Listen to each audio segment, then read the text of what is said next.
नमस्कार, मेरा नाम ज्ञानेश्वर है और आप देख रहे हैं लाइव सिटीज। देखिए, मैं फिर से कह रहा हूं कि केंद्र ने भले आदेश किया है, लेकिन अभी बिहार के प्रवासी मजदूर जिनकी वास्तविक संख्या कितनी है नहीं पता।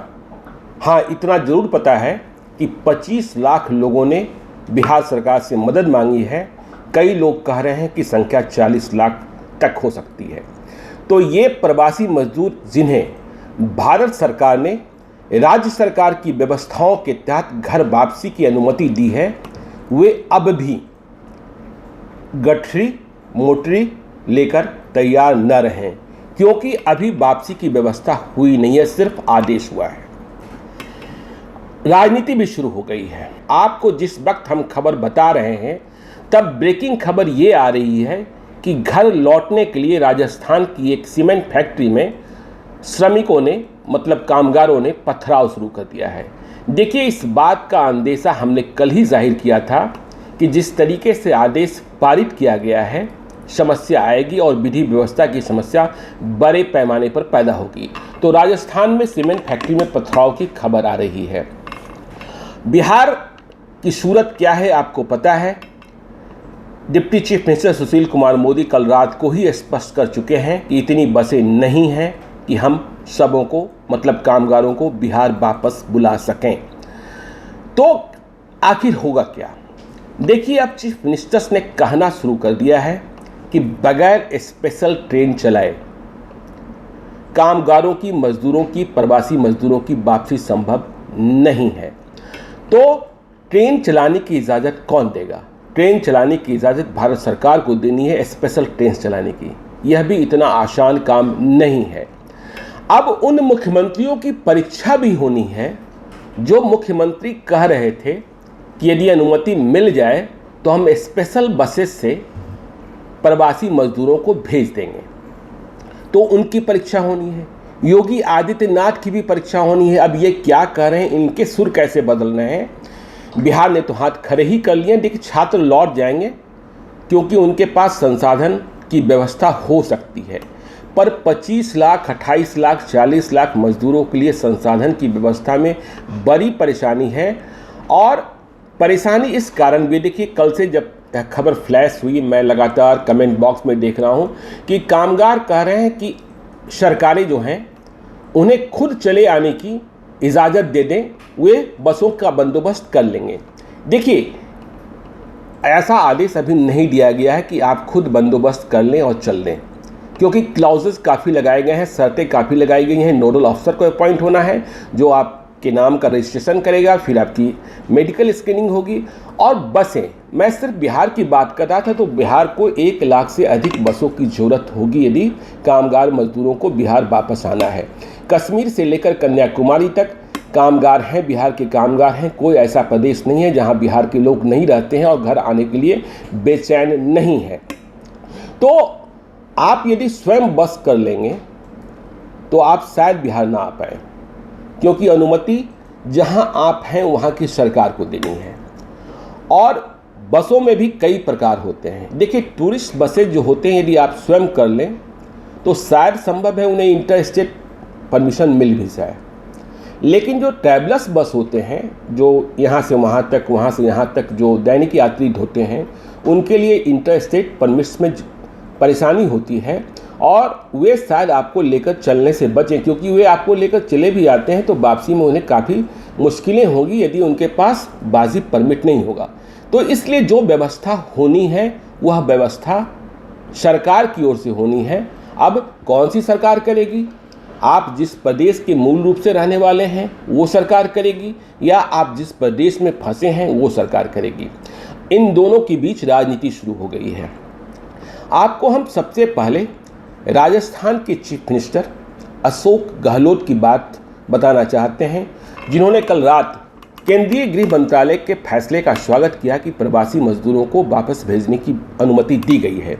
लेकिन इसके साथ ही उन्होंने ट्वीट कर कहा कि देखिए, ये इतना आसान काम नहीं है। उन्होंने प्रधानमंत्री से आग्रह किया कि इन लाखों प्रवासियों एवं श्रमिकों को सुरक्षित आवागमन के लिए भारत सरकार को बिना किसी देरी के विशेष ट्रेनों का संचालन प्रारंभ करना चाहिए। देखिए, सिर्फ समस्या बिहार के पास नहीं है, समस्या सभी स्टेट्स के पास है, क्योंकि जितने कामगार हैं उन्हें वापस भेजने के लिए समुचित व्यवस्था करने में वक्त लगना है और उतनी बसों का बंदोबस्त नहीं हो सकता है। इसलिए बगैर स्पेशल ट्रेन चलाए कामगार लौट जाएंगे, सभी कामगार लौट जाएंगे, इसमें हमें संदेह है। इसलिए मैं बार बार कह रहा हूं कि मोटरी गठरी लेकर अभी से तैयार मत हो जाइए, व्यवस्था होने तक इंतजार कीजिए। राजस्थान के चीफ मिनिस्टर अशोक गहलोत और भी क्या कह रहे हैं कि उन्होंने बताया कि प्रवासियों को सकुशल उनके घर पहुंचाने के लिए राजस्थान सरकार ने एक व्यवस्थित एवं सुगम प्रक्रिया के तहत ऑनलाइन पंजीकरण की व्यवस्था की है। मतलब वहां ऑनलाइन पंजीकरण वैसे मजदूरों की, छात्र छात्राओं की हो रही है जो अपने प्रदेश को लौटना चाहते हैं। ये देखिए, कल रात का ट्वीट है जिसमें बुधवार रात तक करीब 6,35,000 श्रमिकों एवं प्रवासियों ने अपना पंजीयन कराया है। 6,35,000 लोगों ने घर वापसी का पंजीयन कल रात तक सिर्फ राजस्थान में कराया था। इसमें सिर्फ बिहार के लोग नहीं हैं, लेकिन बड़ी तादाद बिहार के लोगों की। अब समझिए, इन 6 लाख लोगों को बसों से भेजने के लिए 6,35,000, तो ये करीब करीब 35,000 बसों की जरूरत पड़ेगी। क्या राजस्थान सरकार के बूते की बात है? तो बिना स्पेशल ट्रेन चलाए कामगारों की वापसी 100% मुमकिन नहीं दिखती है। तो ये बात हुई राजस्थान की। मैं फिर से कह रहा हूँ, छात्र छात्राएं हो सकता है कि अपनी व्यवस्था से लौट आए। देखिए, अब राजनीति कैसे शुरू हो रही है और सरकारों की अग्नि परीक्षा कैसे शुरू हो रही है, यह भी आपको हम बताना चाहते हैं। बिहार के deputy chief minister Sushil Kumar Modi ने तो हाथ खड़े ही कर लिए हैं कि हमारे पास इतने बसेज नहीं हैं। इसके पहले नीतीश कुमार ने भी कहा था कि लोगों के आने में सुविधा होगी। नीतीश कुमार ने कहीं से भी नहीं कहा कि वो लोगों को लाने जा रहे हैं। यह भी सही है कि जो नीतीश कुमार का स्टैंड है या बिहार सरकार का स्टैंड है, इसके कारण वे प्रवासी बिहारी मजदूरों के कोपभाजन गुस्से के शिकार हो रहे हैं। पर परीक्षा किन किन राज्यों की होनी है, अब आपको हम आगे एक वक्तव्य सुनाने जा रहे हैं। रिकॉर्डेड ऑडियो है। ये बातचीत है कि मुख्यमंत्री विजय रूपानी और बिहार के राजद विधायक सरोज यादव के बीच की। यह बातचीत 2 दिनों पुरानी है, तो पहले से सुन लीजिए।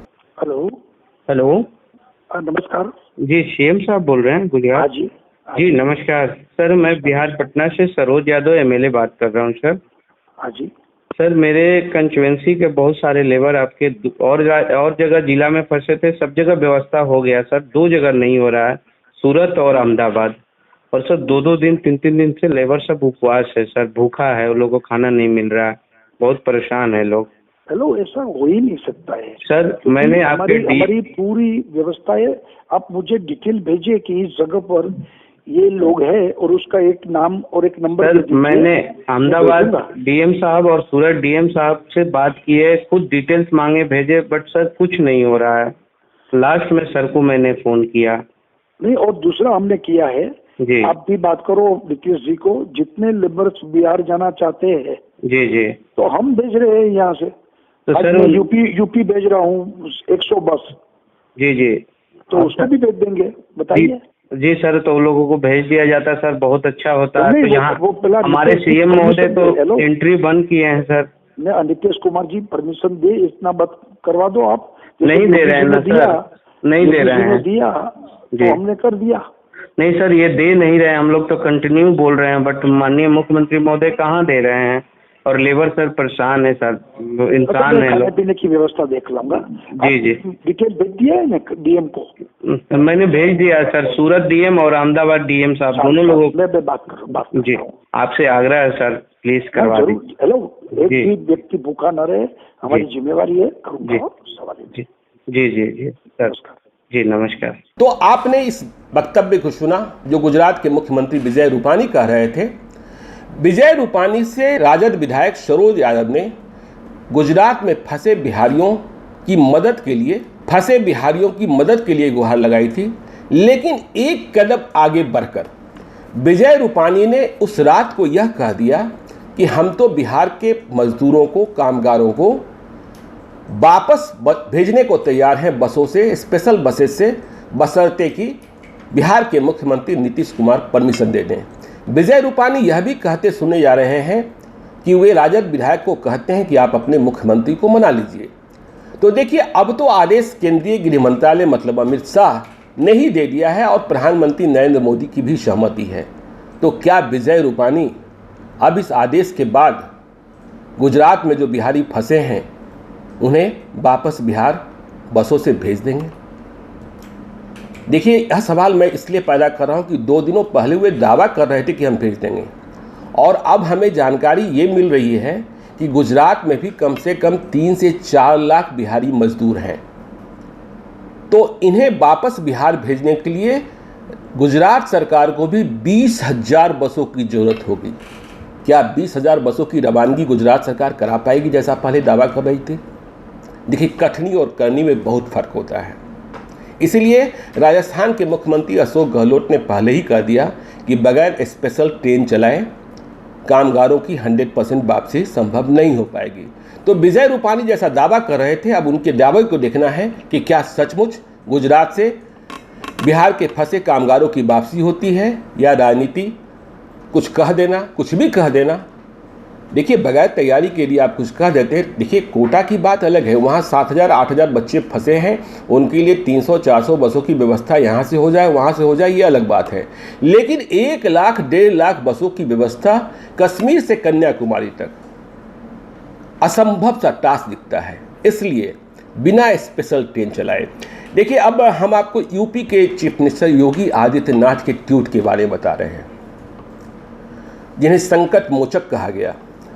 अब जब केंद्र सरकार ने आदेश कर दिया है तो योगी आदित्यनाथ भी, जो बार बार कह रहे थे कि हम सभी प्रदेशों से अपने प्रवासी मजदूरों को बस भेजकर बुलाने को तैयार हैं, वे भी पीछे हटते दिखाई पड़ रहे हैं।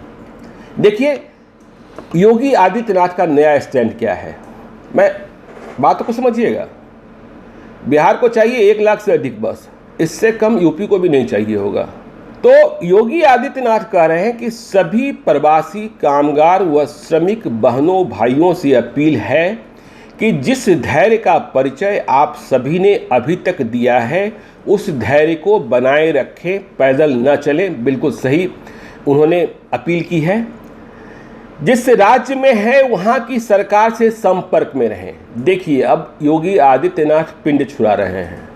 वे कह रहे हैं कि जिस राज्य में आप हैं, मतलब यदि आप कर्नाटक में हैं, गुजरात में हैं, राजस्थान में हैं, महाराष्ट्र में हैं, तो उस राज्य की सरकार से संपर्क में रहें।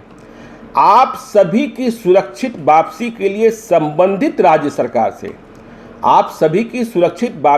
संबंधित राज्य सरकार से वार्ता कर कार्य योजना बनाई जा रही है। ये योगी आदित्यनाथ का कहना है। देखिए, केंद्र सरकार ने कहा था कि दोनों राज्य समन्वय स्थापित करें, तो ठीक बिहार की तरह योगी आदित्यनाथ ने भी अब कह दिया कि हम वापसी के लिए संबंधित राज्य सरकार से बातचीत कर कार्य योजना तैयार कर रहे हैं। लेकिन योगी आदित्यनाथ जिस तरीके से पहले हनुमान जी की भांति कहीं भी जाने को तैयार थे, वो अब ये नहीं कह रहे हैं कि हाँ, अमित शाह ने और नरेंद्र मोदी ने आदेश कर दिया तो केरला के लिए इतनी बसें, महाराष्ट्र के लिए इतनी बसें, हरियाणा के लिए इतनी बसें, पंजाब के लिए इतनी बसें, जम्मू कश्मीर के लिए इतनी बसें, बेंगलोर के लिए इतनी बसें हम रवाना कर दे रहे हैं, क्योंकि उन्हें पता है ये संभव नहीं है। अब हम आपको बताते हैं कि कर्नाटक सरकार का स्टैंड क्या है। कर्नाटक में भी बड़ी संख्या में बिहारी फंसे हैं, केवल कामगार ही नहीं है, छात्र छात्राएं भी हैं। तो कर्नाटक में कैबिनेट की मीटिंग हुई है। उसके बाद जो मिनिस्टर हैं वहाँ JC मधुस्वामी, उन्होंने कहा है कि देखिए, हम मतलब कर्नाटक सरकार ने इंटर स्टेट मूवमेंट के लिए, चाहे छात्रों के लिए हो, चाहे माइग्रेंट वर्कर्स के लिए हो, मजदूरों के लिए हो, हम परमिशन देने जा रहे हैं जैसा केंद्र सरकार ने गाइडलाइंस तय किया है। लेकिन इसका खर्चा कामगारों और छात्र छात्राओं को वहन करना होगा। मैंने कल रात में भी कहा था कि देखिए, केंद्र सरकार इस मसले पर चुप्पी साधे कि बसों से जो आने जाने का खर्च होगा वो कौन उठाएगा। यह खर्च सामान्य खर्च नहीं है। मुझे किसी ने कल रात को बताया कि जो पटना से दिल्ली के लिए बसें चलती हैं उनका भाड़ा आमतौर पर 1700 रुपये होता है जब बसें फुल लोड में जाती हैं। अब सोशल डिस्टेंसिंग का भी ध्यान रखा जाना है, तो बसें 50% लोड में जाएगी, तो 17 का भाड़ा 3400 रुपये तो ऐसे ही हो गया वन वे। और बसें फिर खाली जाएंगी, तो ये भाड़ा हो जाएगा 6800 रुपया, 7000 रुपये के करीब। और फिर आने जाने में जो खान पान का खर्चा है, और दूरियां देखिए, पटना से सिर्फ दिल्ली से लोगों को नहीं लाना है, कहाँ से लाना है, बेंगलोर से लाना है, कहाँ से लाना है, चेन्नई से लाना है, कहाँ से लाना है, हैदराबाद से लाना है, कहाँ से लाना है, जम्मू कश्मीर से लाना है, कहाँ से लाना है, गुजरात से लाना है। तो इतनी लंबी दूरियां हैं कि बसें चाहे उधर से आए चाहे इधर से जाए, कई दिनों का सफ़र है।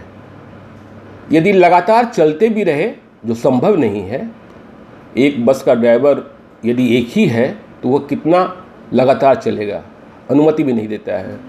तो कई दिनों का सफ़र है इस रास्ते में, जो अभी लॉकडाउन है, खाने पीने को भी कुछ नहीं मिलेगा। तो ऐसी स्थितियों में कई दिनों के सफ़र के लिए किस तरीके की तैयारी हो, तो कर्नाटक सरकार करेगी, खर्चा संबंधित लोगों को ही उठाना होगा, और ये जो अनुमति है वह सिर्फ एक दफ़े के लिए मिलेगी। तो ये हालात देश के बने हुए हैं, इसलिए मुझे अभी तो तुरंत नहीं लगता है कि प्रवासी मजदूरों की तुरंत वापसी संभव हो पा रही है। केंद्र सरकार ने भले आदेश कर दिया हो, लेकिन हमें इस बात का भय जरूर सता रहा है कि बगैर तैयारी के दिए गए आदेश के कारण कई प्रदेशों में विधि व्यवस्था की समस्या पैदा हो सकती है, क्योंकि मजदूर कहेंगे कि हमें वापस जाना है, व्यवस्था तुरंत दिखाई नहीं पड़ेगी। अब तक कोई व्यवस्था दिखाई पड़ी भी नहीं है, और मुख्यमंत्रियों ने जिस तरीके से मांग शुरू कर दी है कि बगैर स्पेशल ट्रेन चलाए, यह संभव भी नहीं है। तो फिर से केंद्र सरकार को यह तय करना है कि उनके आदेश का, देखिए, जब आप आदेश जारी करते हैं तो आपको यह पहलू भी देखना होता है कि इनका क्रियान्वयन कैसे होगा। तो केंद्र सरकार को अब अपने आदेश के क्रियान्वयन के लिए भी एक गाइडलाइंस तैयार करना होगा कि ये आखिर कैसे संभव होगा कि 25 लाख, 28 लाख, 40 लाख, तो मैं सिर्फ बिहार की बात कर रहा हूँ, यूपी के कितने होंगे, दूसरे प्रदेशों के कितने होंगे।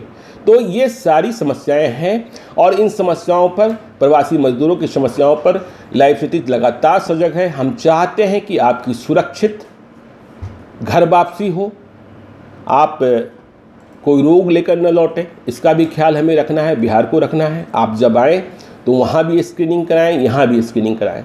आप घर वापस आएँ, इसके लिए हम आवाज़ उठाते रहेंगे। आप देखते रहिए लाइव सीरीज़ को। यदि अब तक आपने हमारे यूट्यूब चैनल को सब्सक्राइब नहीं किया है तो ज़रूर कर लीजिएगा, और यदि इस वीडियो को फेसबुक के माध्यम से देख रहे हैं तो पेज को लाइक कर दीजिएगा। धन्यवाद।